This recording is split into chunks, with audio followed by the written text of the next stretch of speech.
This is Caring for Kids on News Talk 760 WJR. Presented by the Children's Foundation. And here's your host, President and CEO of the Children's Foundation, Larry Burns. Okay. Well, thanks, Mark. Hello, everyone, and welcome to our March 2021 edition of Caring for Kids. It's hard to believe that it is our 50th episode, 50 Caring for Kids shows over the years. So fortunate to be able to do this on WJR. I want to thank all of those who have been following us on this journey and that tune in monthly. I particularly want to thank Bill Nelson, our producer, Mark Pistoria, our engineer, just a great team. And so thank you all. So on tonight's show, we have a lineup of local leaders who are all playing an important role in advancing the health and wellness of children and families. We're going to start with Mike Sullivan, founder and CEO of both Brand 25 Media and Metro Detroit Golfers. Then Suzanne Miller-Allen, Senior Director of Community Responsibility and Social Mission for Blue Cross Blue Shield of Michigan. And my friend Peter Remington, founder and CEO of the Remington Group. It's all coming up next on Caring for Kids here on the great voice of the Great Lakes, News Talk 760 WJR.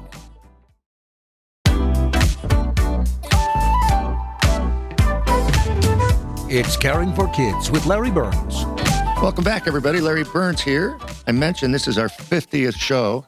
Hard to believe, 50 shows Caring for Kids. And I'm delighted to have Mike Sullivan in our studio today. Mike is a former 97.1 radio personality. He's also the founder and CEO of Brand 25 Media, a digital marketing firm in Royal Oak with over 30 clients and growing all the time. And Mike is also the founder of Metro Detroit Golfers, the largest online golf community in Michigan with over 40,000 total members and growing as well. So, Mike, welcome to Caring for Kids. Well, Larry, thank you for that introduction. I'm so glad to be here and talk to you. And I'd like to start by saying congratulations on your 50th show. That's great. That's how cool is that? And I'm honored to be joining you for such an occasion. Well, thank you. We're delighted that you're here actually in person. Yes. As things in our world get better, I hope they continue to get better, particularly as the golf season is close by. And so let's start with your career. I mentioned 97.1 radio personality, founder of a media firm, founder of a great online golf community. So at a young age, tell our listeners how you got involved in radio and how your journey is gone. Yeah, thank you very much for that. I'm 27 years old right now, and how it all really started was my freshman year of college. I had played football down at a Division II school in Indiana, St. Joseph's College it was called, and had a great opportunity to play Division II football. And at some point, I realized, though, you know what, I'm not going to the NFL, right? I have to do something with my life. So I went into radio and ultimately had transferred back home to Oakland University and spent 2 years there. I had graduated college in 3 years, and at the time at OU, started interning at 97.1. So, and it was just a great experience to work my way up from assistant producer and then working with Valeni and Foster and really getting an on-air presence. And that was a great experience that I had at 97.1. And honestly, what had happened was at the time, had several radio clients and a lot of my radio clients that were also asking about, hey, you're good on social media. I always see you online. Can you help me with our online presence? And that's really, to sum it up, how it started with my partner, Kyle Bogey, and I, who was also at 97.1, where we started working with some clients on SEO, on social media management, on digital media marketing. And it got to a point where it just really had expanded from there and ultimately made the decision to leave 97.1 and Metro Detroit Golfers was around that same time too.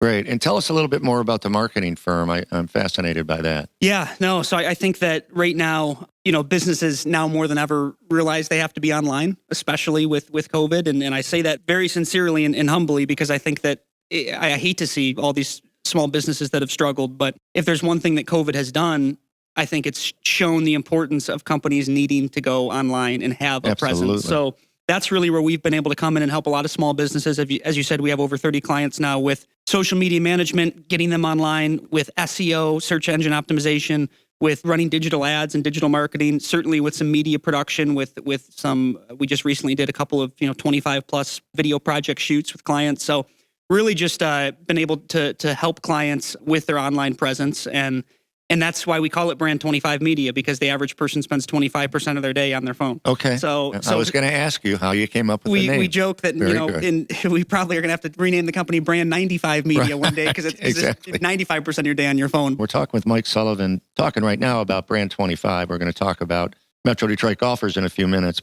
So before we start talking about the golf initiatives, so I have to ask you, as a native Detroiter, a big sports fan, how was it having a call-in show with our beloved Detroit professional team struggling so much? Did it impact the callers? Did it impact the sort of feel of the show? Sure. Yeah, that's a great question. I think that, when I first started at 97.1, it was, the Tigers were in the ALCS and the Lions were actually in the playoffs and playing well and won 11 games. And to see both sides of it, where the last few years, it was tough. And it's tough where none of the teams are really good. And there is a lot of pessimism, and there's a lot of callers that are angry. And it honestly, Larry, is two things. It's callers are either angry or they have apathy, and neither is good. I would argue that apathy is probably worse because they just don't care. They're giving up. Yeah, they're giving up. So that was absolutely tough, where when the teams are struggling, sure, there's always stuff to talk about or preview the Lions draft, and people still having some hope for the future, but there's no doubt. I mean, it hasn't been good with the local teams. Right.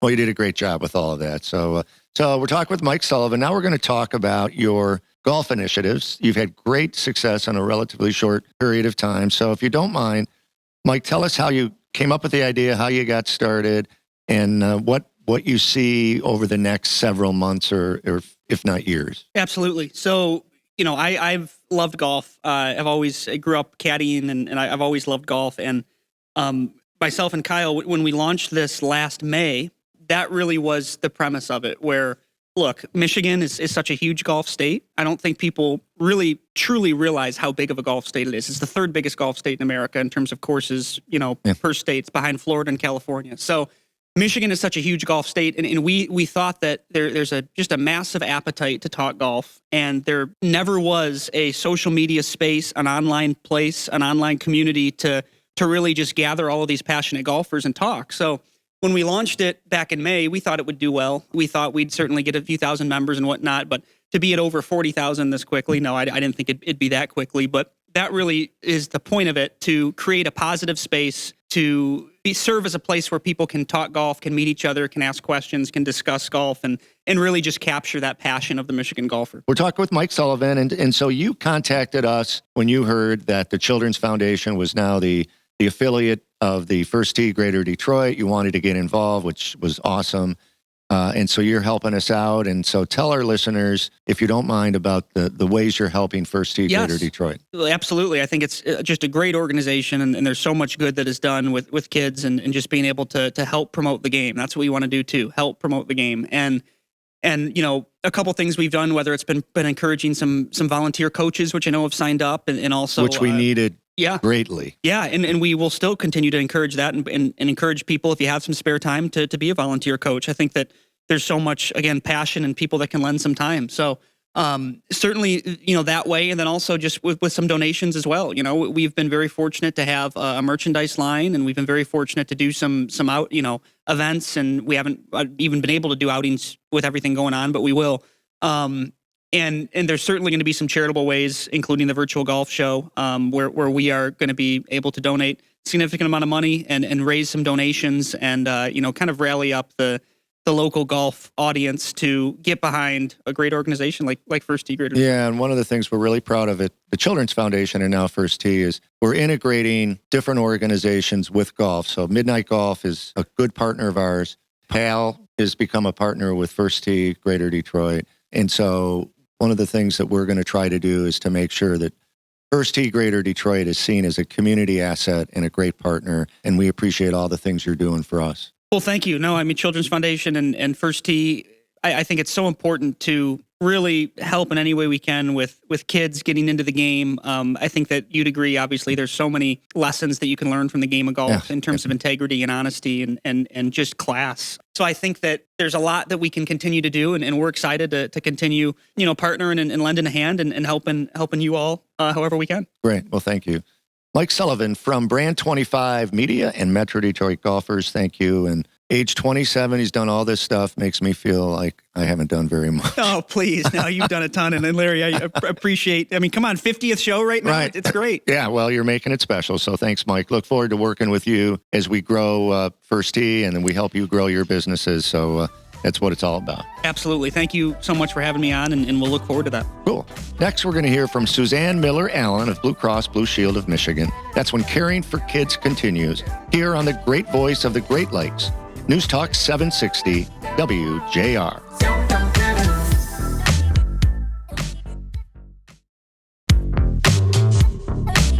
Welcome back to Caring for Kids on WJR, presented by the Children's Foundation.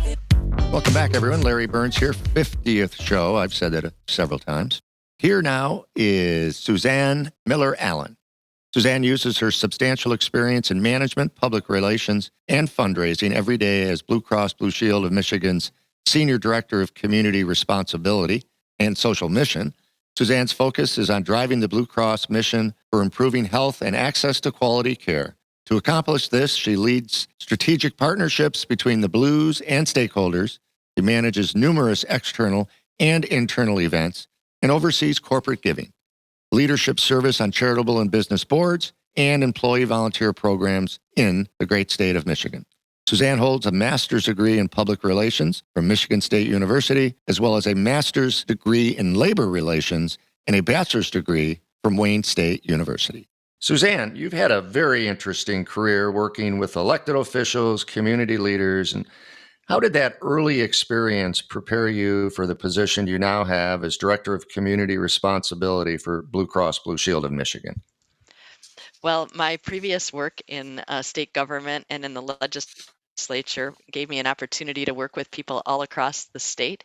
And at Blue Cross, as you know, we are in all 83 counties and do work trying to improve our state and the health everywhere. And so a lot of the folks who are leaders in the community on trying to work on an issue or have something they need in their community are the same people that are working with as leaders of community organizations that are focused on health. And so it's been a good segment to work with different people across the state. Excellent. And so we're talking with Suzanne Miller-Allen from Blue Cross Blue Shield, and you may know that the Children's Foundation is committed to the social determinants of health. We love hospitals, but frankly, we're trying to keep kids and young adults out of the hospital and healthy. And so is Blue Cross and Blue Shield also getting more involved in these sort of environmental and impactful elements of health? Absolutely, Larry. We have been working on the social determinants of health for many years, but I think what we are trying to do is more focus our area and work on things that will continue the impact. We have a program that's called Building Healthy Communities, which is going on its 11th year, which is a school-based program that is helping fight childhood obesity. And many communities and schools across the area, the listening area, will have had this program. This is the first year we are in all of the Detroit public schools, and it's trying to teach about healthy living, active lifestyles, food, things to eat.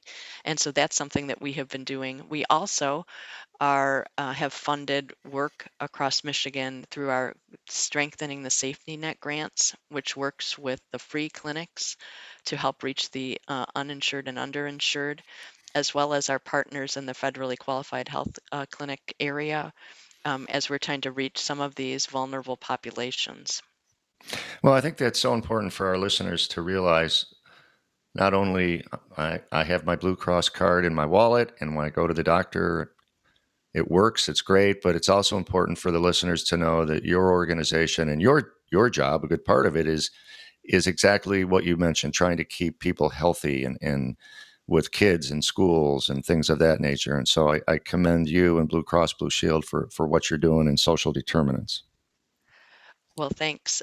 We also, in the Detroit area, are one of the 7 corporate partners with the city of Detroit on the Strategic Neighborhood Initiative. And our neighborhood that we have been working in is on the east side in the 48224 zip code, the 3 neighborhoods of East English Village, Cornerstone, and Morningside. And we are using our health footprint there to expand our work in the community and look for opportunities to help revitalize that area. There's a large park, Baltic Park, in this neighborhood that we did a partial cleanup on as a volunteer opportunity. We've been working with food partners with the schools to again help in that area. Well, that I know that area so well. I went to high school right across the street from Baldock Park at Austin Catholic Prep. Yeah, And so I know that even some of my nieces and nephews this winter have done some sledding at Baldock sledding. Park. Yes. Yep. So thanks to you, it's still vibrant. And so let us know at the Children's Foundation if there's opportunities to get involved in those communities, because we're very involved in things like Brilliant Detroit and organizations like yours and others that are helping neighborhoods, one neighborhood at a time. So we'd be very interested in being involved in some of that as well. And so just keep us posted on that. Yeah, thanks. Sure. I And will. and how as you know, we're a year into the pandemic, and a little over a year now. And so, how are some of the major impacts been impacting Blue Cross Blue Shield of Michigan, and as it relates to the company and your customers in the state of Michigan? Yeah, it's hard to believe that it has been a year, but obviously we have been engaged in fighting COVID right from the beginning, and have done so many things to try and lessen the impact. We really upped our work on the flu and getting people flu shots, which no one's even talking about now because, of course, we're all focused on the COVID vaccine. And we have been working in areas that are underserved to try and get the vaccine to different populations there. We have extended zero cost options for our customers. We've given different payment and rate options to help our members. And we have tried to be a source of information through our ahealthiermichigan.org blog and let people get access to the information that they need to learn and find out what they can do, symptoms, how they can solve, where they can get access, all of those sorts of things. So it's been more than a full-time job for our entire enterprise, but we're not done yet. Absolutely. And we're talking with Suzanne Miller Allen, Senior Director of Community Responsibility and Social Mission for Blue Cross Blue Shield of Michigan. And so Blue Cross Blue Shield is the presenting sponsor of our Behavioral Health Summit, which is coming up in April. And so I want to thank you for that. But I also want to talk a little bit about Blue Cross Blue Shield's commitment to mental health, behavioral health, and particularly as we've gone through this pandemic with kids, with young adults, with adults, families being impacted with mental health issues because of this. And so, what is Blue Cross trying to do to help people beyond being a great sponsor of our Behavioral Health Summit? Well, thank you. And we are thrilled to be the sponsor of this summit. And it is something that is very important to Blue Cross, and we have done a lot of work and are going to continue. One of the things I think that has happened through the pandemic has been um, an expanded options, obviously for telehealth, but also it has also opened up some opportunities. And our younger generation is very comfortable using their phones and talking through FaceTime or Skype. And it has provided, I think, some opportunities to serve kids through the telehealth option. One of the things, as you know, Larry, in the work that you're doing, sadly, we have seen through COVID has been an increase in suicide among younger people and overall. And so last September, which is Suicide Awareness Month, and we will again be doing that. We will be working on awareness and sharing different stories and options and ways for people to get help. And that's one of the focuses on mental health that we have worked on. And then just looking for other ways. We have also done a lot of work in the opioid and substance abuse disorder area, and sadly, that has also affected kids. And so we have worked with many partners, including the Children's Foundation. We have worked with you in a grant that we did around suicide prevention, and we're going to continue to look for opportunities to help and assist in this important health area. Yeah, you Blue Cross Blue Shield led the way in putting together a consortium of funders this past fall, winter, I guess, for suicide prevention. We made grants, and so we were honored to be part of that. And thanks for your leadership regarding that. And we're also leading. You may be familiar with the Jamie Daniels Foundation that's dedicated to the education of opioids and the issues that could develop with opioid abuse. And so we're off and running with that. We've been able to support programs at Michigan State University and a number of other organizations. So we too are very concerned about this opioid epidemic that we're in. Yes, and we have already met with the Jamie Daniels Foundation team just a couple weeks ago, and we're updated on some of their impactful work, and look forward to that continuing partnership and working with you. Excellent. So is there anything else you want our listeners to know about what you're doing in the community and what you hope over the next year for Blue Cross Blue Shield to continue to do? So, we have a great listening audience, and the more they know about the work you're doing, the better. So if there's anything else you want to bring up, please do. Well, first of all, Larry, I want to say thank you to those who are customers that are listening. We appreciate our customers, and to you and our other community partners who work with us to make Michigan a healthier place. We just appreciate that, and we try and be partners where we can all across the state in making a difference. So, and thank you for hosting this very needed summit and bringing awareness to the issue around kids mental health. It is a definite need out there, and I hope the sessions are impactful, as I expect they will be. Well, yes, I hope so. It's going to be virtual this year, but we've already started recording some of them. I did a panel yesterday that is about athletes and the stress that athletes, just little kid athletes and college athletes have, and how that leads to some mental health issues. And so even though it's going to be virtual, we are very confident there's going to be something for everybody, for teachers, for physicians, for psychologists, for parents, for providers like Blue Cross Blue Shield. And so people want to go to our website and sign up. We're very excited about it, April 13th and 14th. So we appreciate your leadership in this. And so, Suzanne Miller-Allen, thank you for all you're doing throughout the state. I love Blue Cross Blue Shield, and gives me a lot of confidence when I have that in my wallet. So thank you, and appreciate you being on Caring for Kids. Thank you so much. I appreciate you. You're welcome. You're more than welcome. Next, we're going to hear from my good friend and local leader in philanthropy. That's Peter Remington, when Caring for Kids continues here on the great voice of the Great Lakes, News Talk 760 WJR.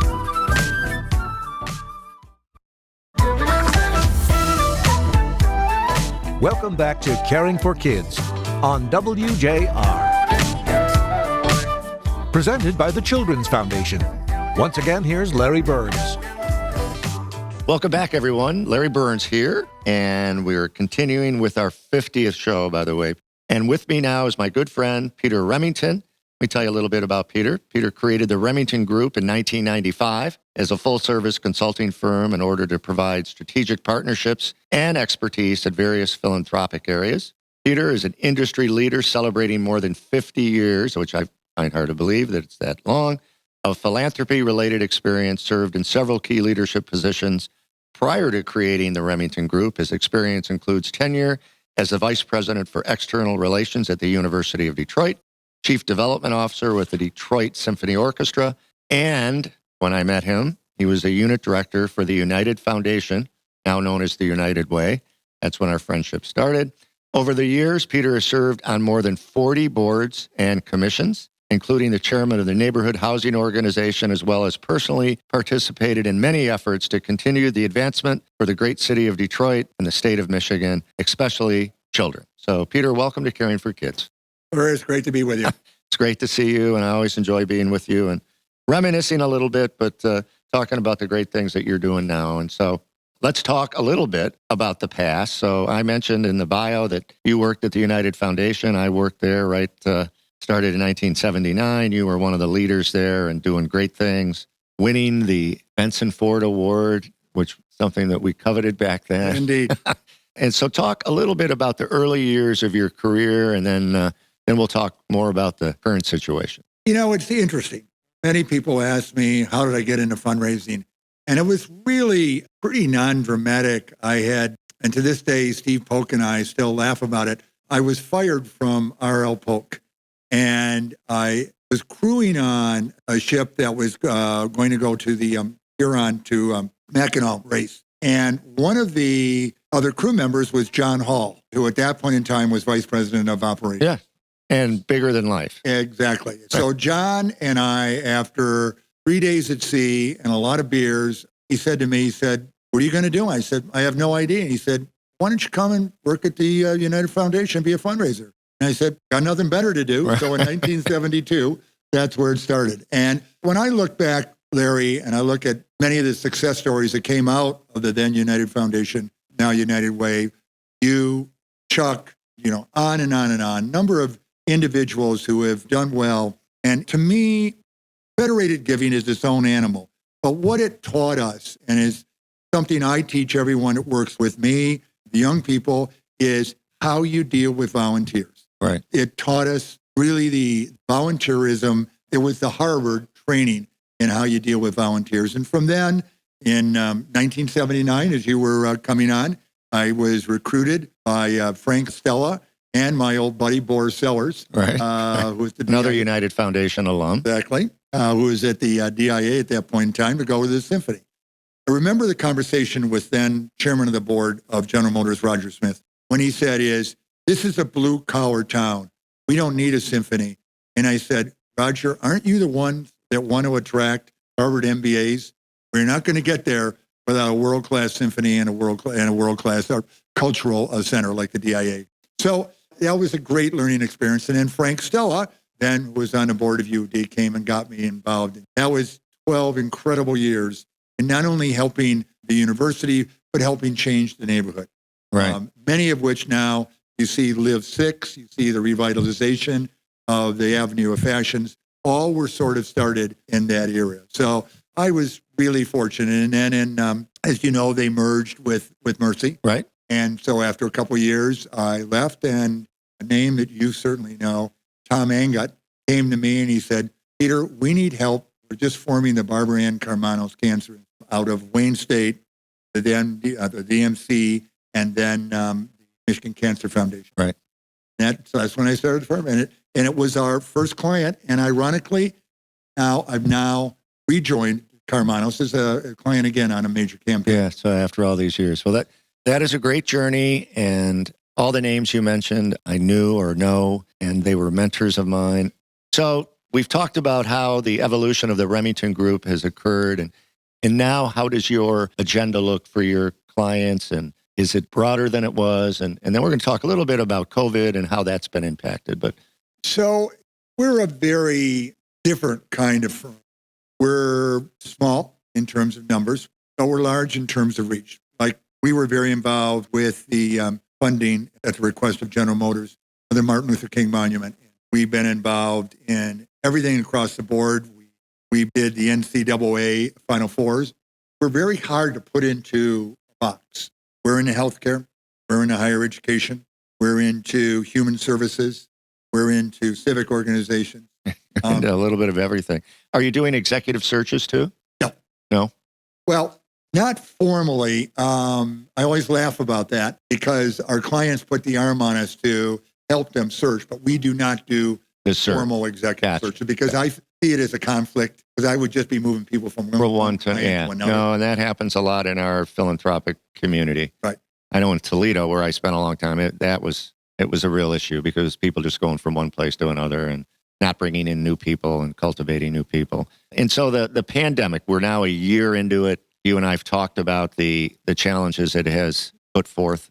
And so what are you seeing in the philanthropic community as we hopefully come out of this, and what have we learned from the clients you have? The reality is what you saw different segments get hit at different times. So the one segment, which they call the arts and entertainment segment, symphonies, museums, and things like that, were immediately hit. And so you saw greater layoffs in those areas. you saw very huge revenue decline. The second group that got hit hardest was education. Mm-hmm. So from there, it went down. But then what you see, which is very traditional of the American way in philanthropy, is that you saw people rallying. Foundations were stepping up at great levels. They were dropping their requirements of programmatic and restricted funding, and they were giving, direct money for operations to keep a lot of organizations in play. Corporations stepped up. For example, DTE, good friend Jerry Norcia over there, led the effort to raise $20+ million to get laptops for the school kids in Detroit. So you saw all these efforts. So what happened was, different reports I've seen from the Lilly School and all is that giving could be either flat to down about 2.1%. But it's all segment based. Some segments were hit harder, other segments were not. But one of the lessons that came out of this, which became contrary to standard, the way people viewed major giving, is that the number of virtual major gift requests skyrocketed because people were not doing face-to-face for obvious reasons.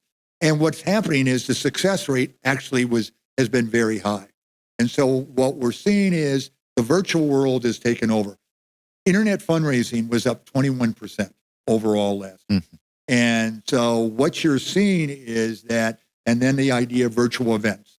And I hear organizations complaining and all that. If you look across the board, yes, some money was lost, but also you didn't have to spend as much money on virtual events. Well, that's true with our Jamie Daniels Foundation roast. It was virtual. We raised more money because of that exact fact. So what you're finding is people are adjusting to a new paradigm. And I don't think you're ever going to see everything get back to the old norm vis-a-vis the new norm. Right. And I'm excited about it. I mean, one of our clients and been very helpful with is Make-A-Wish. And Make-A-Wish, is doing their virtual bike rides and their virtual walks and things like that. They're being incredibly successful. Right. They're launched now a major giving campaign, which is really, in a lot of requests are being made, 7-figure requests virtually, and are being done quite successfully. Not necessarily where the sector business is. What I mean by that is that many fundraising firms say, well, we're going to keep going down this. I spend a lot of time in far left field because my whole point with my client is what is going to be the most successful? And obviously there's a certain standard, but how do we create programs that are going to work for the client and push the envelope? And so I think you're going to see an era now where a lot of that is going to start to happen. Right. Is now people are going to be far more flexible and agile to client needs, to the organization needs, and most importantly, to the donor needs. So we're talking with Peter Remington from the Remington Group. And so that gets into a little advice for folks. But, WJR has a great listening audience. Hopefully this show does as well. There's a lot of trustees of organizations hopefully listening. And so for a trustee of an organization like the Children's Foundation or like Hermanos or something, what advice, with your experience, do you have as it relates to coming out of COVID, dealing with staff, dealing with this new environment that we're in? And so for trustees, what advice do you have for them? Right now, trustees are going through a bit of cultural shock, trying to figure out what is the right thing to do. One of the things that many organizations are facing is we got hit pretty hard by COVID. Do we have to consider whether or not we should be consolidating with another organization? I have long maintained, not necessarily being very popular about it, but I've long maintained that we way too much duplication in the marketplace. I sit on the Attorney General's Charitable Trust Advisory Committee. And if you look at the number of organizations that come into being every year, it's just absurd. So I think the trustees need to look at that. One of the things that I saw a lot, spent a lot of time on Zooms with trustees and executive directors, is trustees started to panic. And, well, we should do this. Let's cut 50% of staff. And let's do that. What I always advised is just slow down a little bit. First of all, did you look at the different funding opportunities that COVID had created? Have you and the board stepped up financially to get engaged? Board membership is, many people look at it as a job. I look at it as an honor. And that you have the fiduciary responsibility to the organization. I'm not suggesting that you shouldn't make difficult decisions, whether it's staff cuts or executive replacements or potential consolidations. But what I'm saying is that it has to be conducted in a way of just it done in a thoughtful, not non-reactive way. So I thank all trustees that are out there. A lot of times it's a thankless job, but it's a very important job. It's the difference to me between a successful not-for-profit and a non-successful. Great advice. Be patient and be careful. And so, well, thank you.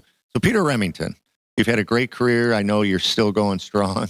So you have great things ahead of you. I appreciate your friendship. And since I got back in Detroit 4 years ago, you've been one of the people that have reached out to me and said, welcome back, and what can I do to help? And you've done that, so thank you very much. You're a good friend and a real leader in your profession. So thank you for being on our 50th show of Caring for Kids. I'm honored to be on it, Larry, and I just want to say that we're all very proud of you. You know, you've taken the Children's Hospital Foundation, morphed it into a really very important organization for children. And just one other stat, last year, donor advised funds gave away COVID throughout the world $20 billion. $20 billion.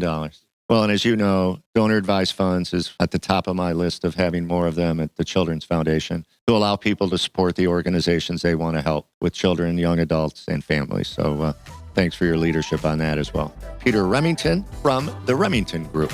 And so next, you're going to hear about a couple of very important events coming up for the Children's Foundation when I return on WJR, which is the great voice of the Great Lakes. Don't go anywhere.